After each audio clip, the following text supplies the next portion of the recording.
C'est un ancien tribunal transformé en une maison de renaissance. Créée en 2008, la Maison Rose est depuis une refuge pour les femmes et les enfants victimes de plusieurs sortes de violences de la société. C'est tout le panel de la souffrance. Tu peux avoir absolument tout ce qui existe. Tout. Le plus, c'est des grossesses non désirées ou des viols. Il y a une fille qui, sa mère faisait venir des hommes pour la caresser à 13 ans. Et puis, les plus jeunes s'est battu. C'est beaucoup battu parce qu'en fait, souvent les petites, elles ont été mises dans des familles petites. Et on les a prises comme des petites bonnes, ou si tu veux, où on les bat. Et elles se posent la question de « je vais rechercher mon père, je vais rechercher ma mère ». Située à Gounass, dans la banlieue de Dakar, entre Guédiawaye et Pékin, la position géographique de la Maison Rose a été un élément déterminant sur le choix de Mona Sasserio, une manière pour elle d'aller vers la racine du mal. Parce que ici, Pékin, Guédiawaye, enfin Pékin surtout, là, ces quartiers, il y a beaucoup de femmes toutes seules en grande difficulté. Elles n'ont pas de quoi leur donner à manger et elles ne peuvent pas les mettre à l'école ni rien. Donc nous, c'est nous qui les prenons. On est accueil de jour aussi. Pour moi, c'était me plonger dans la pauvreté, dans la souffrance. C'est ça qui m'intéresse. Je n'allais pas les mettre aux Almadies. Je suis venue dans ces quartiers où il y a tout en plus, il y a toutes les ethnies et il y a beaucoup de violence, souffrance et de pauvreté. Là, c'est le cœur, c'est ça qui m'intéresse. Une fois arrivées dans la Maison Rose, ces femmes peuvent y rester plusieurs mois, du temps pour les aider à renaître, à se retrouver. Et au cours de cette transformation, ces femmes et adolescentes sont formées dans certains métiers socio-professionnels. Parce que quand elles ont fait ce chemin de transformation, après elles connaissent leurs qualités. Et c'est avec ces qualités qu'elles vont faire une formation qui va être juste avec ce qu'elles ont. Donc, chacune, il y en a qui vont s'occuper d'enfants.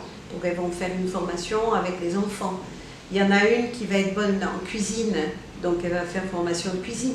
Comme ça, on essaie de les faire ce qui est leur qualité, parce qu'on ne fait bien que si on a les qualités. Sophie, en nom d'emprunt, a bénéficié d'une formation et a même son diplôme de nain. Issue d'une famille démunie, elle est arrivée à la Maison Rose depuis son enfance et avec le soutien de Madame Mona, elle s'est retrouvée. J'ai l'âge de 10 ans, moi et ma petite sœur, on a vécu ici. Je suis ici depuis que j'ai 10 ans, ma petite sœur et moi. Ma mère, avec le peu qu'elle gagnait, elle n'arrivait pas à nous nourrir. Par la suite, on a rejoint la Maison Rose. Et depuis que nous sommes ici, on ne manque de rien. Madame Mouna m'a aidé à faire une formation. J'ai même obtenu mon diplôme. On a un atelier de création de couture. Et c'est moi-même qui ai refait ses chaussures. Ici, au atelier, on fait des ateliers de création. Moi, je faisais ma création. J'ai fait ces chaussures. Plus de 10 ans dans ce service d'accueillir et de faire renaître l'espoir chez les femmes désespérées, la Maison Rose a pris en charge des centaines et des milliers de victimes et a vu naître plusieurs bébés depuis sa création. C'est des milliers, je pourrais jamais te dire parce que c'est des milliers de femmes. Et de bébés qui sont nés, c'est au moins 200 bébés qui sont nés dans la maison depuis qu'on a ouvert.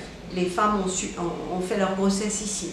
Donc si tu veux, dès qu'elles arrivent, justement, on apprend à aimer ce bébé qu'elles n'aiment pas parce que c'est un viol souvent, donc on apprend à aimer le bébé et on fait tout un travail justement de relation avec la mère et l'enfant. Cependant, pour faire connaître le service qu'elle offre, Mona Sasserio travaille avec les autorités locales des communes. Il dispose ainsi de banques de données pour s'informer des cas de violence. On a développé avec l'association quelque chose d'extrêmement important. On avait déjà une banque de données qui permettait de savoir justement ce qui se passe sur le terrain. Alors les leaders, je dirais, les Baliénogor, les chefs de quartier, les enseignants, les soignants, les jeunes et tout ça. Et ils ont une banque de données, ils ont un téléphone avec des codes. Et dès qu'il y a le moindre problème, violence, immédiatement ça remonte à la banque de données et c'est traité tout de suite. Mais avec ce circuit, il arrive que les demandes dépassent les places disponibles.